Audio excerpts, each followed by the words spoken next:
bring our fingers in front of us, all fingers touching, pointing up in front of your heart space. We're going to do a pranayama from this beautiful book I wanted to show you all. I haven't yet. This is Trauma to Dharma, How to Transform Your Pain into Purpose by Azita Nahai. She is a Kundalini teacher, psychologist, and she went through an abusive relationship, and from that transformed her trauma into Dharma. And it's a great read. I got to meet her at one of the Kundalini festivals, and a lot of wisdom within this. So this is a pranayama, a breath pattern for releasing old emotions, and as well for forgiveness, so that we may come into a place of peace with what was, with what is, and what will be. And that doesn't mean, again, that we spiritually bypass and we say, oh, I'm just going to get over something. Or I don't need to process that emotion, because when we have experiences that we don't get to fully process through our body, through our nervous system, it gets stuck, and that's real. And it's important to take the time to honor what we experienced, to allow ourselves to feel just like a child, right? It's like if they skin their knee, you're not like, just get up, move on. That doesn't work. Right? That, we stuff feelings that way. So that's part of what we're doing in Kundalini, is allowing ourselves the space in our nervous system to move those things through. And honoring those parts of ourselves. So when I'm doing this mantra or this pranayama, I'm not necessarily thinking that I magically forgive or that I magically let go of those emotions. But instead, for me, and you make it what you want, I'm calling on the universe to support me in that process of forgiveness, so that I don't have to hold that anymore.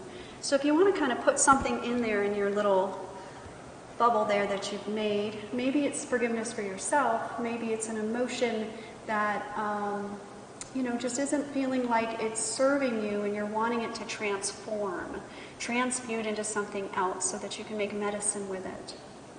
Just like Azita is able to take all of her medicine from her trauma, and now she serves the public, and really holding deep space. And as well, that's my process. I've been through some stuff, and so I'm able to hold some really big space for other people.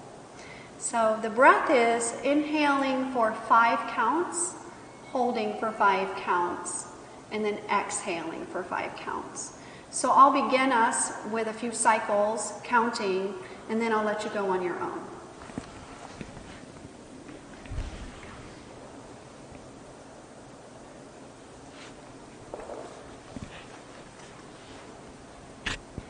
Okay, so what's in your bubble? Eyes are closed, focused on our third eye. And we'll inhale. 1, 2, 3, 4, 5. Hold for 5. 1, 2, 3, 4, 5. Exhale for 5. 1, 2, 3, 4, 5. Inhale. 1, 2, 3, 4, 5. Hold. 1, 2, 3, 4, 5. Exhale for 5. 1, 2, 3, 4, 5. And continue at your own pace.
exhale, releasing the hands. That breath pattern can be really helpful throughout your day if you're having a hard time finding your center. If you're wanting to connect with your center, our normal breathing pattern is, for most people, is around 16 breaths per minute. That cycle brings us into 4 breaths per minute. And you can practice it with 4 count or any count, wherever your breath is at. It doesn't have to be the 5. And as well, I wanted to acknowledge that when we've experienced trauma or really stressful experiences, our bodies have to go through learning a lot more. It has to create more neural pathways. So they have studied people who've experienced post-traumatic growth, which is growth after trauma. And, we're talking people who have been through war, all kinds of experiences. And those that have done really well, who are in the growth place, actually have more neural pathways. So by going through difficult situations, right, our mind and our body has to figure out how to navigate that, so we grow more neural pathways. So in the end, we become more compassionate. We actually have more to give, more for ourselves, more resiliency. So I love taking that and transforming anything negative from our past into seeing that, oh wow, this can be something that can really benefit me, and I can have more of an open heart, more of an open space for my own life. So I think that's kind of cool.